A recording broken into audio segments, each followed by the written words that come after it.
Boa tarde, pessoal. Peço desculpas, a gente teve um problema técnico e aí eu fiz a fala e estava sem áudio, mas voltamos agora então com a nossa transmissão do programa MASP Professores. Desejo boas-vindas às pessoas que nos assistem pelo YouTube e também quem está pelo Zoom. A gente está iniciando a segunda parte do encontro de hoje, né? Intitulado Família, Famílias.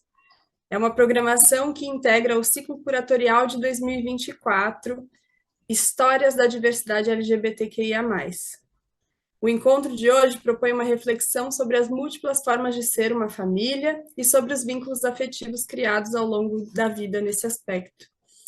Eu me chamo Isarte, sou assistente de mediação e programas públicos do MASP e gostaria de contar, para quem não esteve com a gente, que hoje pela manhã tivemos uma mesa redonda com Laura Miranda Silva, falando sobre o Boá como um espaço de afetividade e sociabilidade para pessoas travestis e mulheres trans.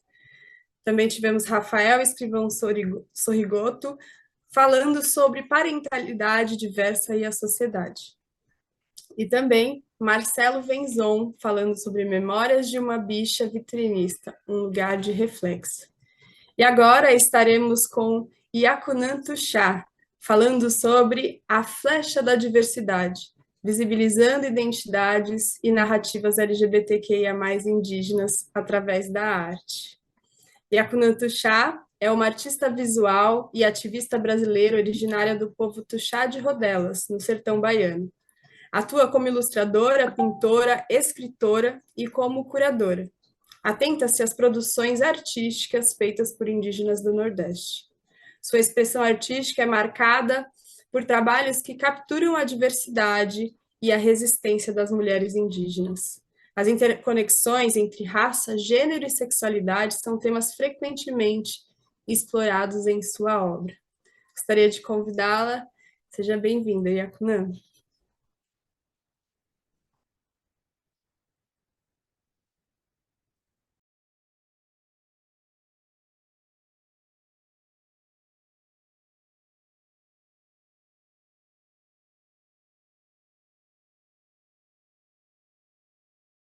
Aproveito desde já para agradecer o convite.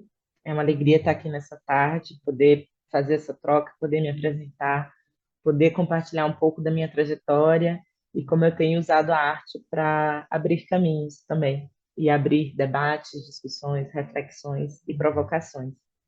Como o Isarte me apresentou, eu sou Yakunan, sou artista, artista visual, escritora. Eu costumo dizer que eu faço de um tudo, né? Eu tenho articulado diversas linguagens criativas para falar de quem eu sou, né? Uma mulher indígena, sapatão, que vem lá do sertão da Bahia, da Caatinga, do Rio São Francisco, e que tem caminhado junto com a arte, abrindo caminhos, caminhos esses que até então eram impensáveis, improváveis para pessoas indígenas.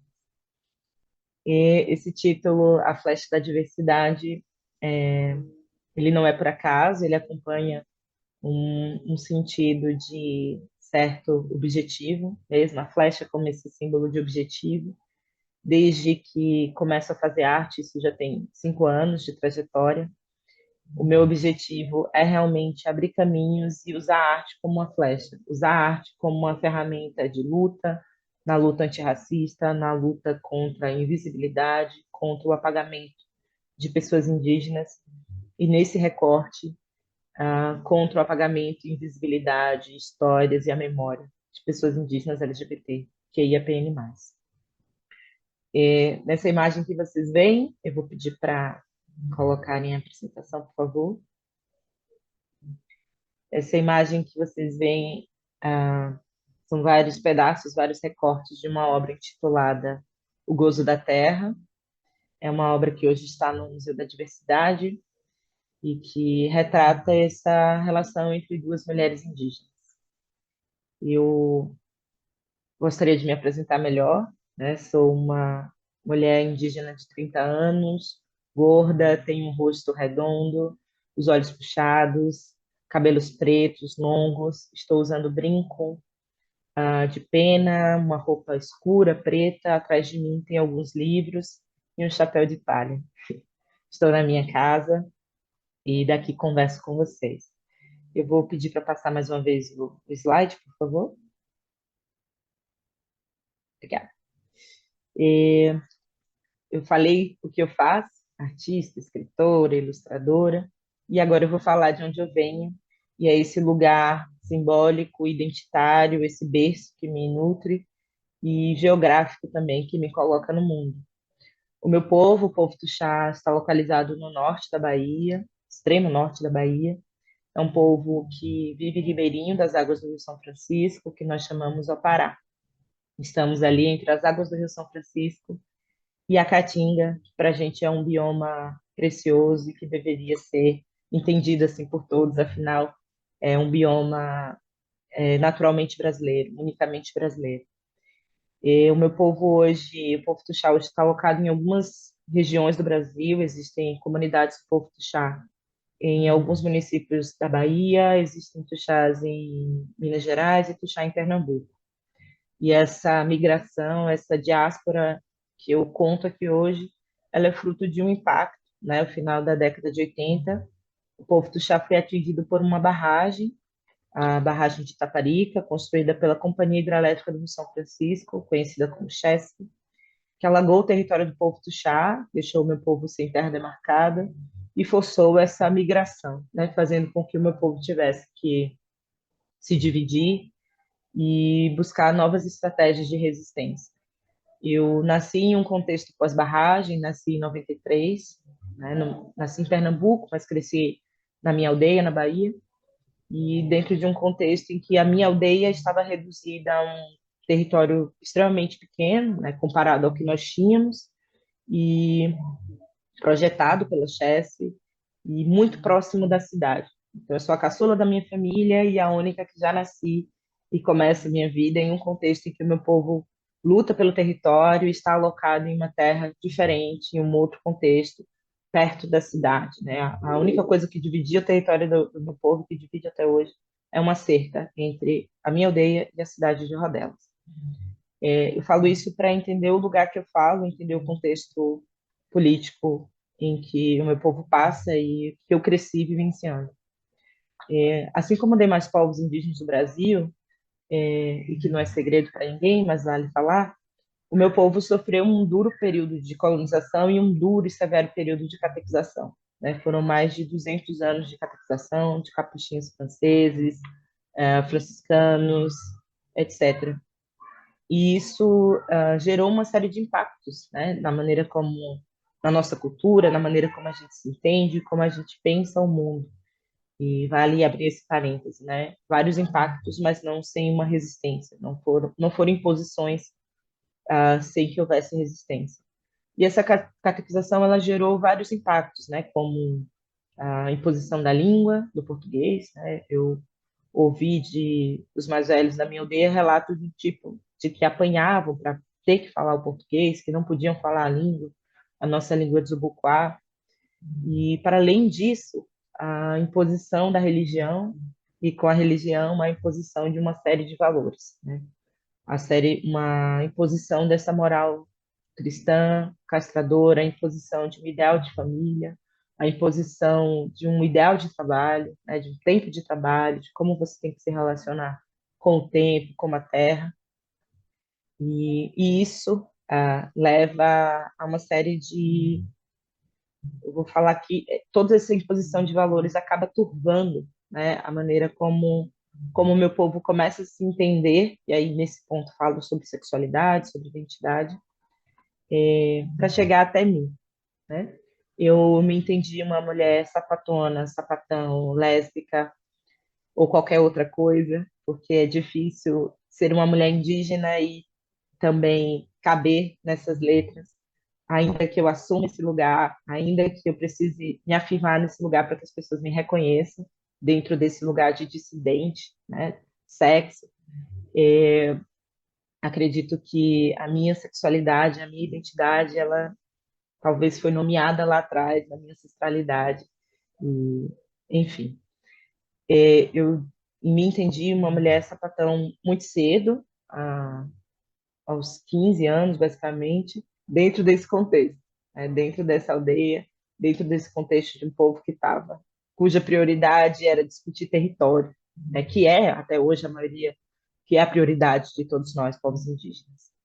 E foi extremamente duro, porque todo o repertório que eu tinha do que era ser uma pessoa LGBT era deturpado, era agressivo, era marcado por linguagens de violência, de pejorativo, né? O que eu via de pessoas indígenas do meu povo que eram bichas, sapatão, etc., é que essas pessoas estavam num lugar de marginalidade. Essas pessoas não eram muitas vezes benquistas, né? E foi um processo muito duro para mim me entender nesse lugar e a dificuldade de como organizar isso.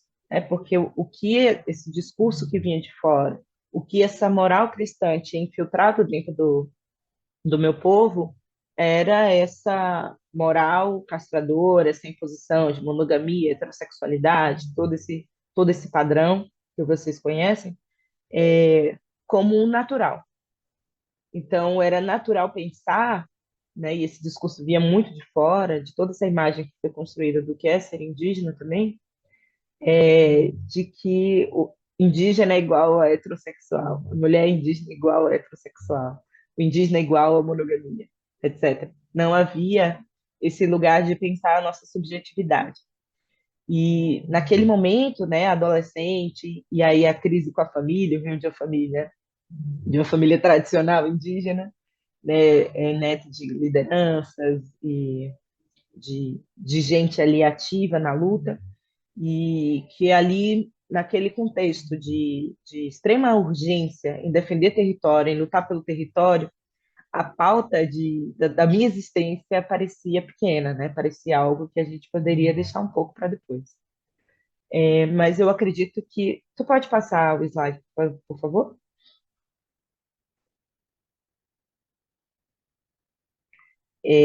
Eu acredito e sei, e vocês que estão me ouvindo sabem, o quanto a educação e o conhecimento são transformadores, né? E aí eu vou falar educação aqui em sentido amplo, educação escolar, mas educação e o conhecimento que a gente encontra na memória, que a gente encontra na oralidade, que a gente encontra nos saberes dos nossos avós, né? Eu não tive acolhimento ao me assumir, eu não tive acolhimento ao tentar, né, no primeiro momento, discutir a sexualidade dentro da minha comunidade. Nesse primeiro momento foi extremamente duro, extremamente violento também entender essa identidade, mas foi a educação e foi a oralidade, a memória, a espiritualidade que me salvou e que me orientou para entender que o meu jeito de ser, o meu jeito de amar, o meu jeito de pensar não estava errado, né? Que o que estava errado, na verdade, o que estava turvando a maneira como a minha comunidade estava me vendo, como a minha mãe, como as pessoas do meu entorno estavam me vendo, era essa herança colonial, toda essa moral cristã, toda essa homofobia que estava lá. E aí vale deixar, né, marcadas. Não era a homossexualidade que era algo novo, que era algo que vinha de fora, que estava fora da nossa tradição, mas sim a homofobia. Era a homofobia que estava turvando a maneira como eu estava sendo vista. E esse entendimento, ele veio muito da espiritualidade, da minha presença nos rituais, da escuta com a minha avó, e eu acho isso muito, muito, muito simbólico, assim, muito, muito pertinente, né, para a gente pensar como é perverso, como é cruel todo esse colonialismo, que ele ainda paira dentro das comunidades. É ele que ainda propaga toda essa violência contra pessoas indígenas, LGBTQ e APN+, e principalmente contra as suas memórias, contra as suas heranças, né? Assim como nesse momento que eu me entendi lésbica, todo esse repertório que eu tinha era negativo, esse o interesse desse discurso colonial, né? Apagar essas memórias, deturpar, fazer com que esqueçamos dessas existências. E eu não esquecerei. Eu não deixarei de falar de quem eu sou, assim como não deixarei de falar dessas pessoas que conheci, que vivi, e essas memórias, essas histórias elas jamais se perderão, se depender de mim. E falando de educação, né, é, eu saí da minha comunidade, não antes, sem criar um certo rebuliço dentro dela, porque quando eu encontro essa força na espiritualidade de entender que não, eu não estava errado, não era eu que estava errado, não era eu que era diferente. O que estava errado era como a gente estava lidando com um modo de ser que era nosso, né? Como a gente estava esquecendo que nós sim éramos livres, né? Longe desse padrão imposto pelo colonizador, que nós gozávamos de liberdade, que nós não tínhamos essa homofobia, que nós não tínhamos esse ódio, né? Contra essas liberdades de se relacionar. Eu iniciei um projeto de grupo jovem na comunidade que começa a pensar essa diversidade, mas não só, pensar tradição, pensar atuação política, pensar como que os jovens, né, e nessa relação com educação, e aí o anseio de ir para a universidade, de fazer um ensino superior, é, a luta por dignidade, por saúde, etc., coisas básicas e que são fundamentais e que muitas vezes se nega a pessoas e comunidades indígenas. Então, eu saí da comunidade com isso muito bem entendido, assim, de que eu era uma pessoa LGBT, que havia pessoas indígenas LGBT dentro da minha comunidade e que elas mereciam respeito e dignidade como qualquer outra pessoa. E que eram, sim, pessoas que estavam atuando e transformando, né, que eram pessoas que estavam na luta, que estavam lutando pelo território, que estavam em diversas áreas, articulando diferentes formas de resistência. Eu saí da comunidade para a faculdade, né, para fazer o ensino superior, e encontro também uma instituição que é violenta, que é colonial e que é racista, que é dura para pessoas indígenas. É, existe o racismo muito escancarado e existe o apagamento, existe a invisibilidade, né, que era muitas vezes o que eu sentia quando eu saí da minha aldeia, quando eu começo a transitar pela cidade, pela universidade. Ora, as pessoas negavam a minha identidade, né? Ah, não, você não é indígena, o que é que você está fazendo aqui? Ah, por que que você está com o celular? Etc. Essas coisas bem arcaicas mesmo. E ora, as pessoas me subestimavam por me reconhecer como pessoa indígena e me categorizavam, né? Do que é que eu era capaz, até onde eu poderia chegar, o que é que eu estava fazendo ali, quais os meus interesses, de onde eu vinha, né? Porque tem até isso, até o lugar geográfico. Eu sou uma mulher indígena nordestina, do sertão, da Bahia. E quando eu transitava, até hoje, as pessoas me localizam lá para o Amazonas, lá para o norte. E eu tenho que dizer sempre, não, eu sou daqui. Eu tô aqui do teu lado. Preciso ampliar o olhar de algumas pessoas. E nesse exercício de encarar o racismo diariamente, seja na universidade ou na cidade, né, vale dizer que eu moro em Salvador, trabalho em Salvador, moro há alguns anos, que eu começo a fazer arte, né? E aí fazer um artivismo, usar a arte como uma possibilidade de diálogo com as pessoas, de debater algumas questões e, enfim, começa nas redes sociais esse movimento, né, de difundir essas artes, tratavam-se de ilustrações digitais e que colocavam mulheres indígenas, retratavam mulheres indígenas de diferentes maneiras, né? E aí aqui eu coloco o ativismo das redes sociais para os museus, disputando os territórios do discurso e da imagem. Eu começo a fazer arte em 2019, não por acaso, em um momento em que o Brasil, né, segue ainda, mas em que o Brasil estava extremamente polarizado, né, depois das eleições de 2018, e que se escancara o ódio, o racismo e a violência contra pessoas negras, indígenas e LGBT, nordestinas, etc. E eu era uma mulher indígena, nordestina e lésbica. Ou seja, a minha existência estava supra ameaçada. E aí eu começo a pensar como que eu iria discutir, como é que eu ia disputar esse discurso. E esses discursos estavam nas redes sociais. Na época, eu publicava alguns textos, né? Eu tinha, inclusive, escrito um texto que falava sobre ser uma mulher indígena sapatão, como era passar por essa tríplice vulnerabilidade, né?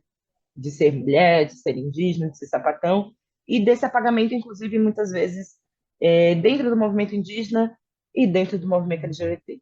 né? Parecia que eu não existia. Dentro do movimento LGBT, eu era uma mulher indígena, exótica, diferente. Pô, de onde vem essa pessoa, etc. E dentro do movimento indígena, essa dificuldade ainda, né? De se discutir essas pautas e colocar também como assunto que é preciso falar, né? Dessas existências. E aí começa esse trabalho de formiguinha mesmo, de resistência, de disputar esse campo do discurso e da imagem. Eu tive o meu primeiro perfil, né? E aí eu começo a ilustrar mulheres se relacionando, né? Eu lembro que o meu primeiro desenho que eu divulgo eram mulheres se beijando, mulheres indígenas se beijando, etc, etc. E isso, para mim, era óbvio, estava no campo da obviedade. Nós existimos. Pessoas indígenas LGBT, que mais existem. Pessoas trans indígenas existem. Mas eu sabia que era extremamente provocativo disputar esse lugar, né? Disputar essas imagens, disputar esse campo das ideias, né? O que é que as pessoas imaginavam sobre pessoas indígenas? O que é que as pessoas imaginavam sobre mulheres indígenas? E aí eu começo a fazer ilustrações que mostravam exatamente infinitas possibilidades do ser dessa mulher, do ser dessas pessoas indígenas. E o meu primeiro perfil foi hackeado, né, justamente por esse desconforto que causava nas pessoas. E aí, né, imagino, sei mais ou menos que foi um cara que ficava me assediando, mandando mensagens. É, ou seja, eu estava rompendo, né, porque há um imaginário muito forte até hoje do que é a mulher indígena, né, símbolos de feminilidade, aí a gente vai para Iracema. Eu vou pedir para passar o slide, por favor. É, Iracema, Virgem dos Lábios de Mel, etc. Essa mulher indígena super feminina, heterossexual, monogâmica, símbolo de pureza, de docilidade, enfim, e ora também um símbolo desse lugar de mulher forte, selvagem, e que está também em um outro lugar do fetiche, né? Dessa mulher que é preciso ser conquistada, que é selvagem, etc.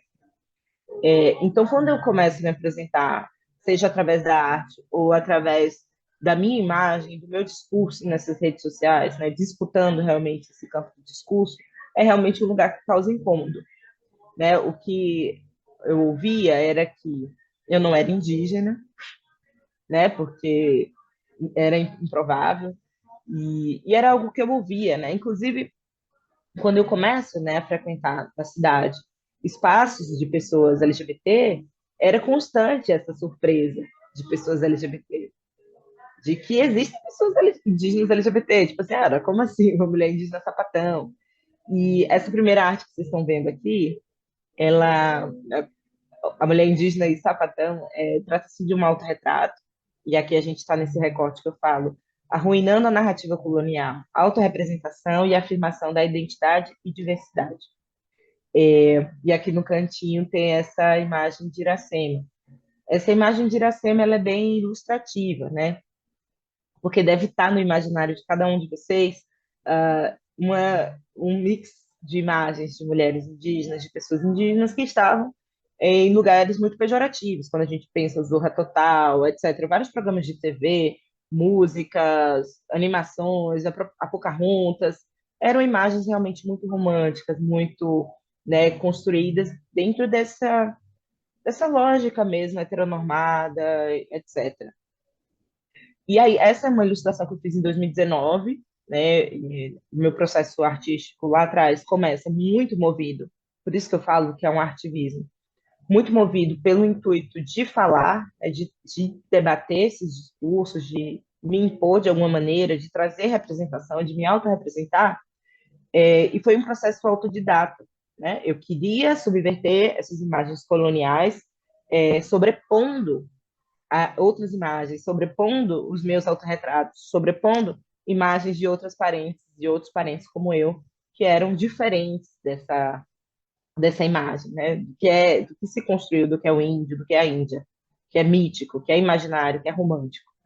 E essa é uma ilustração de 2019, muito simples, um autorretrato, cujo uma mulher olha para o telespectador, para a pessoa, mas ela é muito representativa, né? Eu lembro que quando eu fiz, eu não entendia porque ela foi tão divulgada, porque ela foi tão recebida, e tão abriu tantas discussões, né? Sendo um autorretrato, uma ilustração muito simples para mim. Ela traz uma série de mensagens, né? De discursos, e aí a gente tem a bandeira LGBT nessas costas, né? Desse lugar de afirmação, porque quando eu me entendo como uma pessoa, uma mulher lésbica, era difícil me reconhecer nessa bandeira, nesse movimento, né? Tanto pelos espaços que quando eu chego, que eu fui, que as pessoas não sabiam muito bem o que eram, o que eu era, o que era ser uma pessoa indígena, não estava adaptado, não estava entendendo, né, o que é ser uma pessoa indígena no Brasil hoje, na contemporaneidade, que lutas nós travamos, quais as nossas pautas, etc. Então era também um lugar que eu chegava como estranha, como exótica mesmo, e que eu não conseguia às vezes me adaptar. Mas para eu falar, para eu dizer quem eu era, eu precisava abraçar essa bandeira, eu precisava dizer, olha, eu também estou nessa sigla aí. Se vocês vão falar de diversidade, eu estou nesse espaço também. Vai ter que ter a minha voz, vai ter que ter a minha história, e vai ter a, a memória de quem eu sou, a memória dos meus e do que eu trago de bagagem, né? E essa bandeira está nas costas, essa bandeira está aqui, ó. Estou assumindo ela e ela caminha comigo. Mas em paralelo a isso, né, na camiseta dessa mulher tem uma figura de uma mulher zapatista, né, que é para falar de como essas lutas andam juntas e como elas constroem essa minha identidade e a identidade de qualquer indígena LGBT, né, que a gente fala assim, é, não adianta a gente ter a liberdade de ser quem somos, né, de viver as nossas sexualidades, os nossos prazeres, os nossos amores, etc, etc, se o nosso povo está morrendo, se o nosso povo não tem terra demarcada, se a nossa água está contaminada de mercúrio, etc.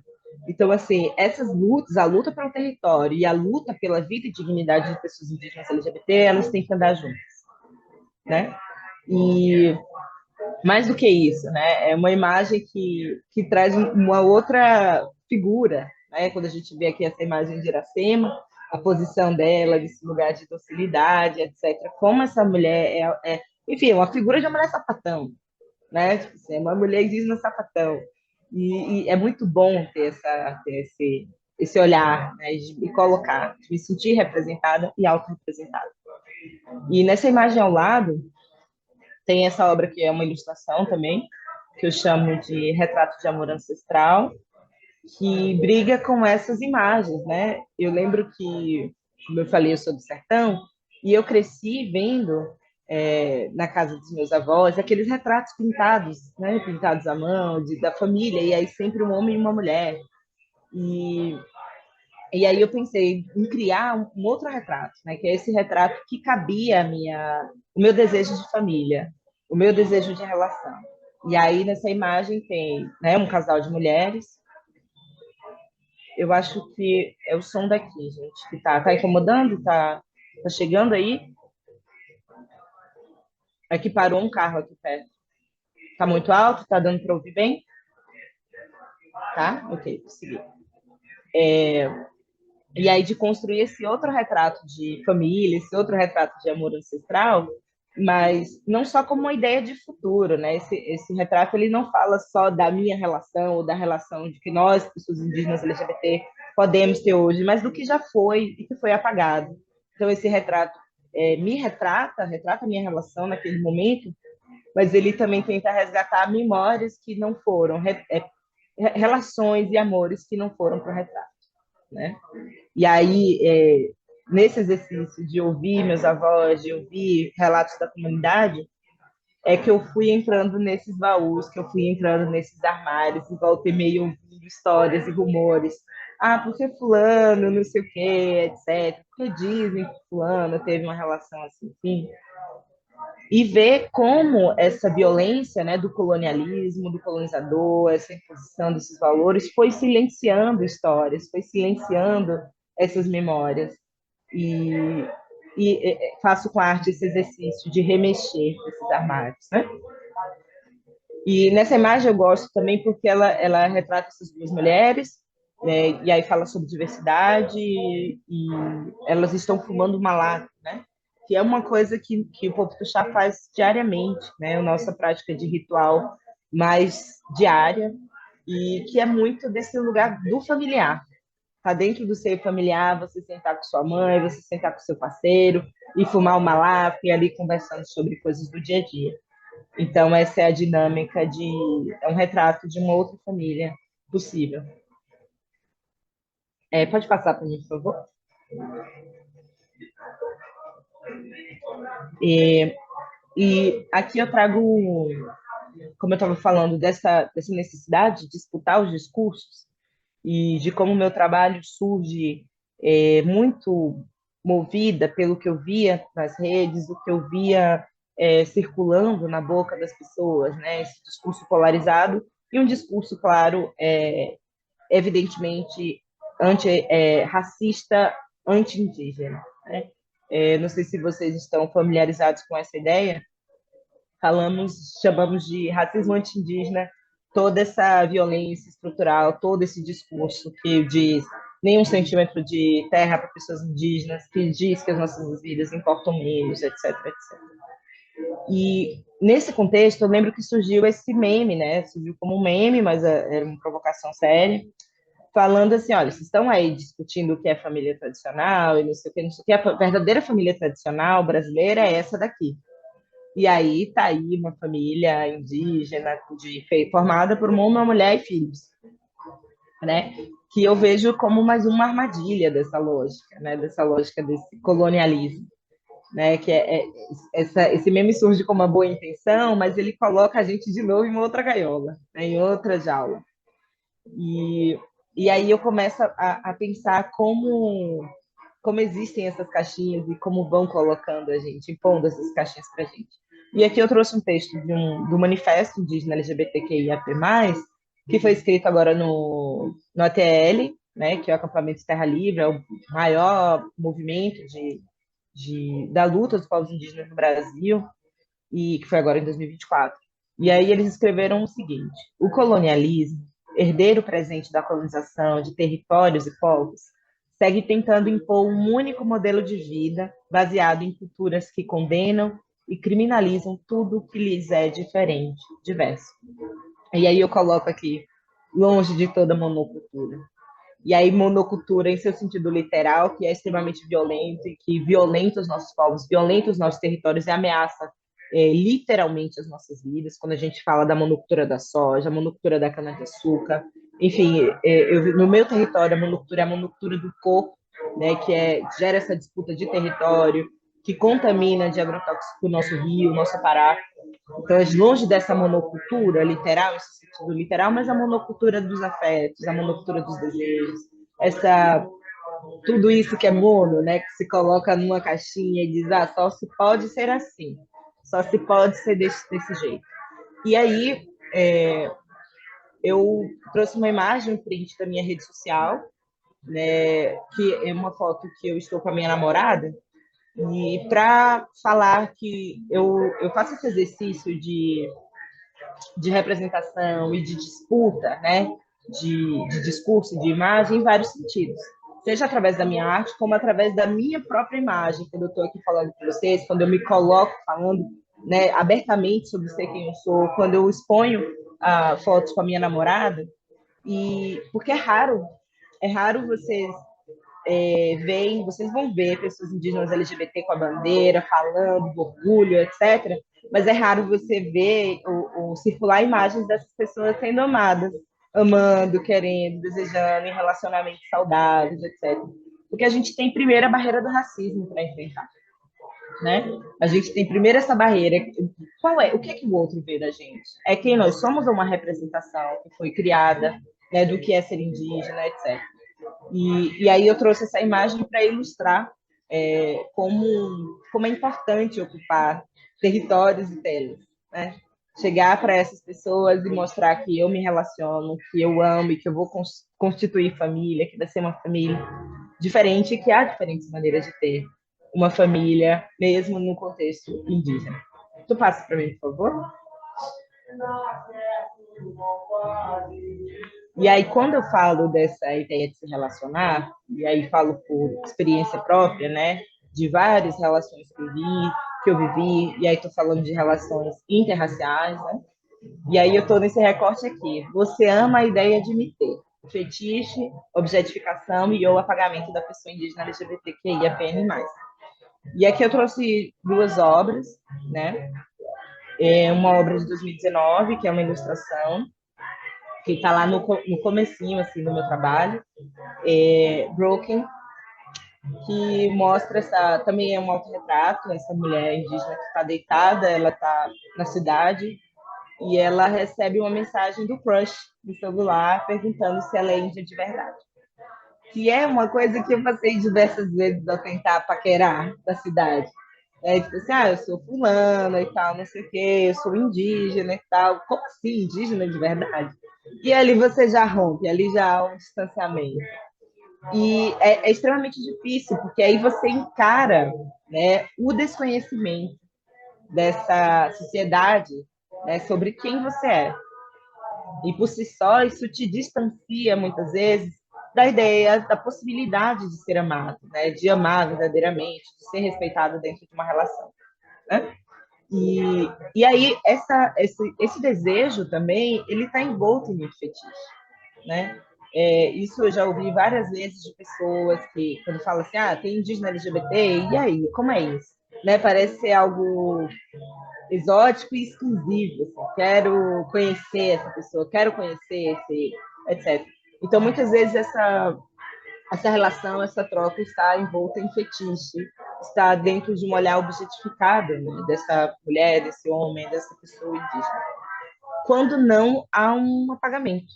Né? Quando há um apagamento que é automaticamente categorizar essa pessoa, né? Como já aconteceu comigo várias vezes, e é o mais comum, que é automaticamente me categorizar como uma mulher indígena heterossexual, monogâmica, etc. É o caminho mais certo.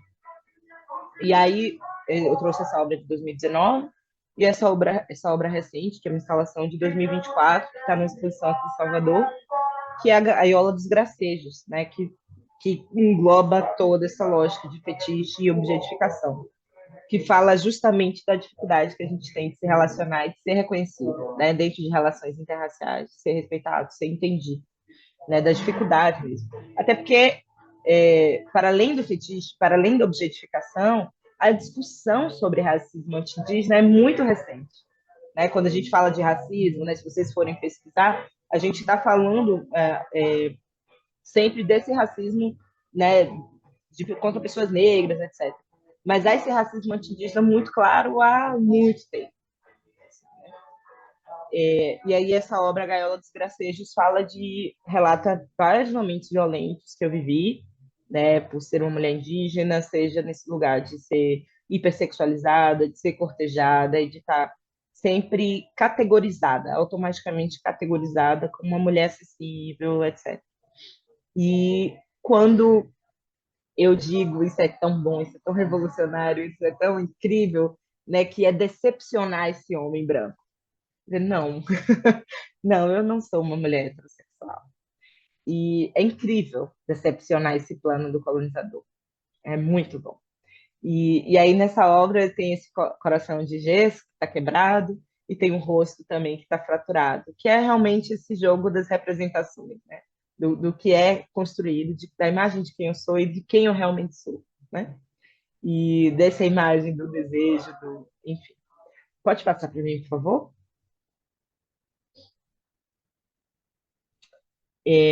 Herdeiros de Tibira, insubordinação e desbatismo.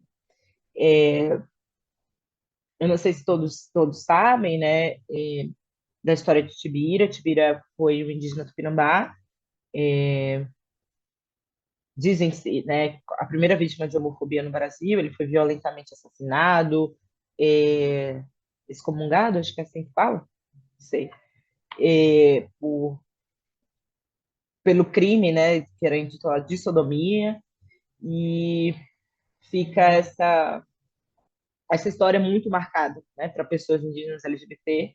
Eu lembro quando eu tive acesso a essa história, foi extremamente violento, né, entender que essa luta, que essa nossa resistência, que a nossa história está marcada de sangue há muito tempo, né? Desde sempre, desde lá atrás, desde esse primeiro contato, né? Que chega, e que pode, que castra e que diz não é assim, e que é muito simbólico, né? Que ele seja, que ele foi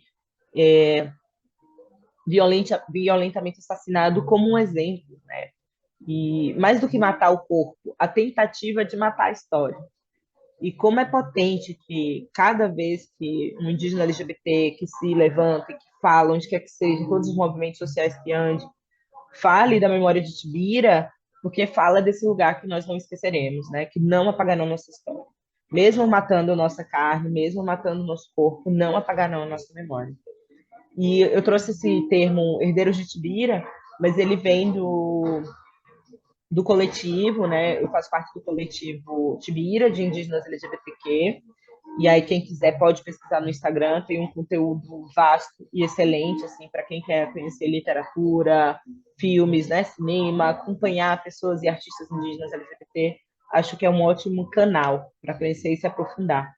E aí eles usaram esse termo, e usaram esse termo também na Carta Manifesto, no ATL, né, da PIB, e eu achei perfeito, assim, né, porque pessoas indígenas, a gente caminha movido pela memória, memória dos nossos, memórias das nossas lideranças, memórias daqueles que nos ensinaram a lutar e a manter viva a nossa memória.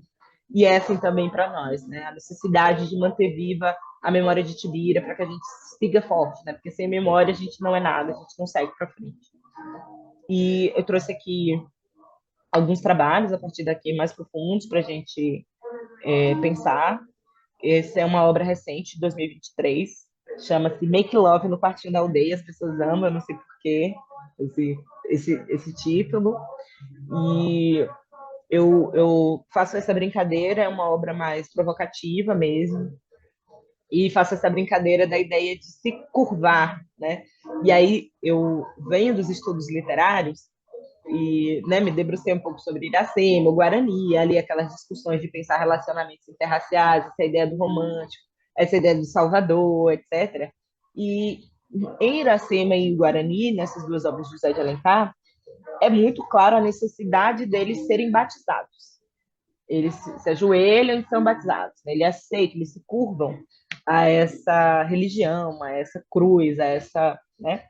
E aí aqui é um outro tipo de se ajoelhar, de se curvar. A gente não vai se curvar a essa imposição, a gente não vai se curvar a essa religião castradora, né?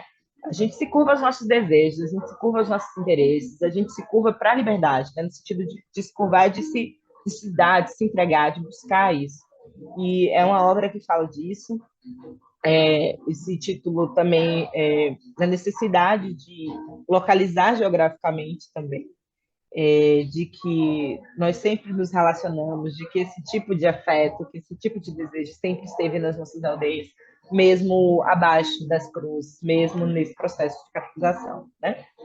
E aqui ao lado, no cantinho, tem vale falar da cobra, né? A cobra é uma outra brincadeira também com as narrativas cristãs, né, que aqui a cobra para muitos povos e dentro do meu trabalho, o meu povo tem essa representação de sagrado, de sabedoria, e aí essa obra fala disso, né? Brinca com essa ideia do pecado, para quem vê, diz, olha, o pecado está aí, a cobra está aí, etc.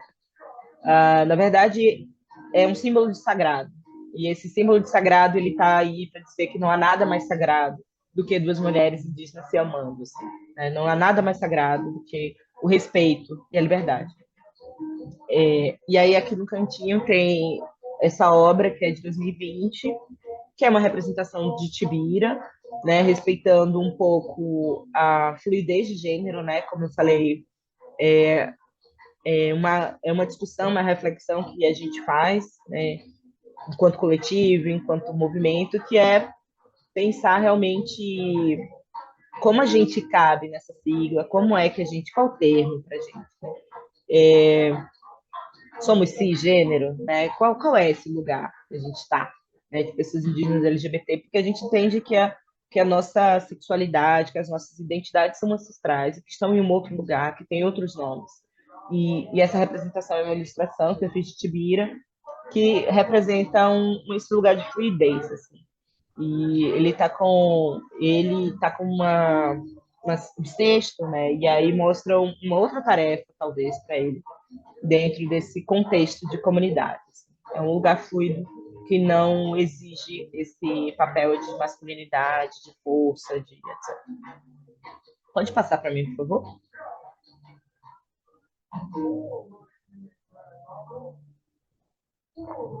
E nesse exercício de subverter imagens, né, nesse exercício de realmente de provocar mesmo, às vezes de escancarar algumas coisas, de falar o óbvio e de cutucar e, enfim, de romper também com obviedades. Essa é O Gozo da Terra, que é a mesma obra que está no começo dessa apresentação, e aqui ela está inteira, e né, A Flecha da Diversidade, como título para essa conversa nossa, vem um pouco dessa obra. Aqui nessa obra tem a flecha e tem o maracá ao lado dessas mulheres, e chama-se O Gozo da Terra justamente por ampliar essa ideia de relação amorosa, né? É uma obra que fala de duas mulheres que estão se relacionando, mas que é uma relação muito mais ampla, que é uma relação com a terra, é uma relação de respeito, etc. E tem explícito gozo, tem explícito a possibilidade e o direito que a gente tem ao prazer, né?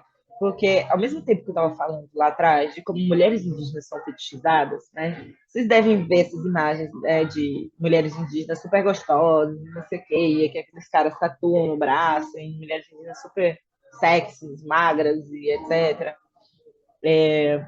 Ao mesmo tempo que tem essa imagem super sexista e fetichista, há também esse discurso que é de infantilizar, que é às vezes de negar o prazer, que é de silenciar, né? Quando a gente fala da história e das violências que pessoas indígenas viveram, muito mais forte viveram as mulheres indígenas, né? Suas narrativas, suas histórias, suas memórias foram duramente apagadas. E aí palavras e frases, discursos como a minha avó, a minha bisa foi pega no laço, foi pega dentro de cachorro, são verdadeiros retratos de estupro, de violência, e que mostram, né, como essas histórias estão aí dentro das casas e das famílias, ao mesmo tempo que tem esse discurso, né, de dizer assim, ah, minha avó, minha bisa era indígena, foi pega laço, foi tirada da mata, foi tirada a laço.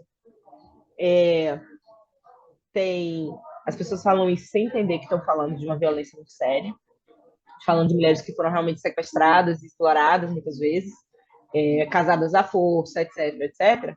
E como é interessante que essas pessoas não saibam absolutamente nada sobre seus avós e bisavós. As pessoas falam isso e elas não sabem nome, nada. É muito doido que as pessoas chegam para mim, às vezes, até se desculpando. Né? Tipo assim, não. É como funciona essa máquina de apagar vidas, de apagar memórias, né? Que é o colonialismo. Então, essa obra, ela cria essa imagem mesmo de criar retratos de prazer, criar retratos de mulheres se amando, de mulheres gozando de liberdade, né? E não são imagens contemporâneas, são imagens que buscam resgatar imagens ancestrais e do passado, né? E aqui eu também escrevo, eu trouxe só um trechinho desse poema que eu fiz, e aí volto para falar, né, de como eu tenho articulado diversas linguagens para ocupar realmente esses espaços. Né? Eu escrevo sobre ser uma mulher indígena lésbica, eu escrevo sobre os meus amores, né? Porque há um espaço, um silenciamento tão grande, sabe, sobre isso, que eu quero que outras mulheres, né? Eu não tive esse acolhimento, eu não tive repertório, né, de entender que era possível ser eu com dignidade, que era possível ser amada, que era possível ser aceita, que era possível ser entendida, que era possível ter um trabalho, que fosse respeitado, falando disso, né, que é ainda mais importante. E aí esse trechinho fala assim, essa é um poema ficcional que cria a imagem de duas mulheres indígenas que se encontram em Salvador, e que na cidade, no Brasil de 2022, etc., pós-pandêmico, não sei o quê, e que se relacionam em um quarto de hotel, né? E o quarto de hotel é esse 410. E aí escrevi assim: dentro do 410, duas mulheres originárias faziam amor em silêncio, cúmplices. O tempo não existia, e a capital da Bahia, no Brasil, voltava a ser a terra de Tupinambás, em Pindorama, território ancestral onde se sonha e se ama livremente. Que é entender, né? Eu estou falando desse momento que eu escrevi em 2022, que parecia, né, na minha leitura, porque a gente fala de filmes, a gente fala de coisas distópicas, mas para mim a gente já vive uma realidade meio distópica quando a gente fala de rios superpoluídos, de crianças infectadas por mercúrio, etc., crise climática, tudo aí ruindo e as pessoas não entendem que é necessário reagir, que é necessário falar disso, que é necessário assumir responsabilidade no que está acontecendo também, que é necessário se aliar à luta dos povos indígenas para a gente garantir a vida na Terra, que esse texto fala desse lugar, né, de que voltar é reconhecer esse lugar futurístico, porque esse texto fala de como a capital da Bahia, no Brasil, voltava a ser terra de Tupinambás, Pindorama, território ancestral onde se sonha e se ama livremente. Era em Pindorama, é em terra de Tupinambás que se sonha e que se ama livremente. É esse, de fato, o território é, futurista, de liberdade, etc. Pode passar para mim, por favor? E nesse exercício de romper, de desafiar, né, de trair esse pacto colonial, né, de dizer assim, é revolucionário se afirmar uma pessoa trans indígena, um homem gay indígena, uma mulher indígena sapatona, e é revolucionário saber como nós podemos e fazemos, né, isso, como nós colorimos esse movimento indígena e como nós transformamos também esse movimento LGBT aí que está posto, né? Quando a gente chega, quando a gente traz outras dinâmicas, quando a gente fala que é preciso ampliar as narrativas, que é preciso ampliar é, os olhares, as perspectivas e a ideia que a gente tem de futuro e a ideia que a gente tem de liberdade, né? E as pessoas indígenas, o movimento de pessoas indígenas LGBTQIAPN+, ele não anda apartado do movimento indígena, ele não anda apartado da luta pela terra, ele não anda apartado da luta, né, contra a crise climática, de pensar a preservação das matas, dos rios, etc. É uma, é uma luta que precisa andar aliada, porque eu não posso falar aqui de que eu sou uma ativista em defesa da vida, dos direitos, né, da existência de pessoas indígenas LGBT, se eu não falar que eu sou ativista em defesa das matas, que eu sou ativista em defesa dos rios, porque quando a gente fala de vida, a gente fala primeiro da Mãe Terra, né, ela que nos sustenta aqui. Eu acho que é isso, gente. Eu acho que eu concluí no tempo certo, imagino. E estou aqui.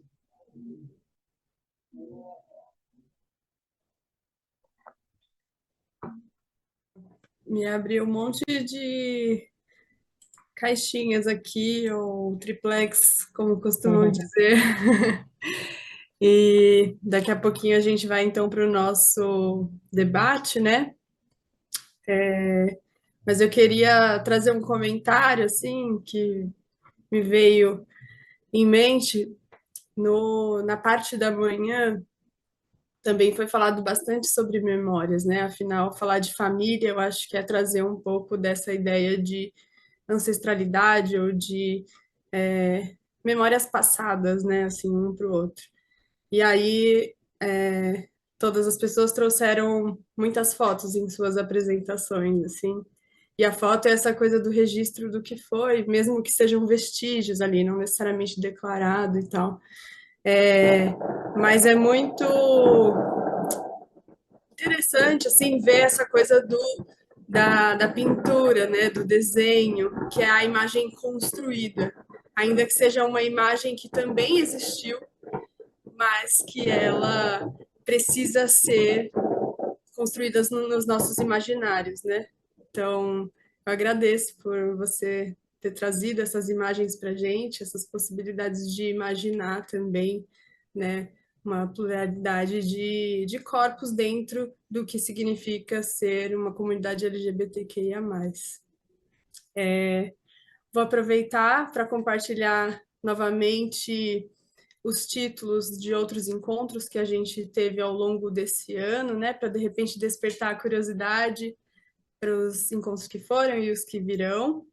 As apresentações de todos esses encontros ficam gravadas no YouTube, com exceção dos debates, né, que acontecem de forma privada. Mas a quem se interessar, estão lá no YouTube os encontros. A escola é um lugar seguro? Também temos sociabilidade e pertencimento, e entre medos, amores e afetos. A parte da manhã, família, famílias já está lá no YouTube, e acredito que essa vai estar também. E convidar já o pessoal que está aí assistindo para o próximo encontro que acontece no dia 19 de outubro, chamado Corpo, Alma e Espiritualidades. Acho que tem tudo a ver com isso que a gente está conversando aqui também. E o nosso último encontro do MASP Professores do ano vai acontecer no dia 23 de novembro, com o título Propostas LGBTQIA+, para o Futuro. E a Kunam falou um pouco sobre essa ancestralidade futurista. Eu acho que faz todo sentido a gente também trazer isso para os diálogos desse ano, né? É importante dizer que ao longo desse ano nós viemos construindo um laboratório de práticas de mediação, que acontece nos encontros presenciais. Essas práticas, né, têm o intuito de instrumentalizar o público do programa em suas visitas em grupo ao MASP, ou em ações, seja em sala de aula, outros contextos educacionais, e com outros contextos educacionais, quero falar todos os contextos, porque, como o Yakunan bem nos lembrou, educação acontece em todos os lugares e o tempo inteiro, assim, né? Também aproveito para convidar todo mundo para a próxima exposição que abre no MASP, Leonilson, Agora e as Oportunidades, vai abrir agora no dia 23 de agosto, e também vai abrir a sala de vídeo com o artista Kang Seong Lee. Enfim, seguimos para o nosso debate, reservado para as pessoas inscritas. Caso você não tenha se inscrito, envie um e-mail para professores@masp.org, professores@masp.org.br. E aí, lá conversaremos um pouco sobre essa apresentação da Yakunan, né, sobre as falas, e seguimos. Gostaria de agradecer imensamente por você ter aceitado esse convite, Yakunan. Agradecer mais uma vez todos os convidados do programa até agora, né?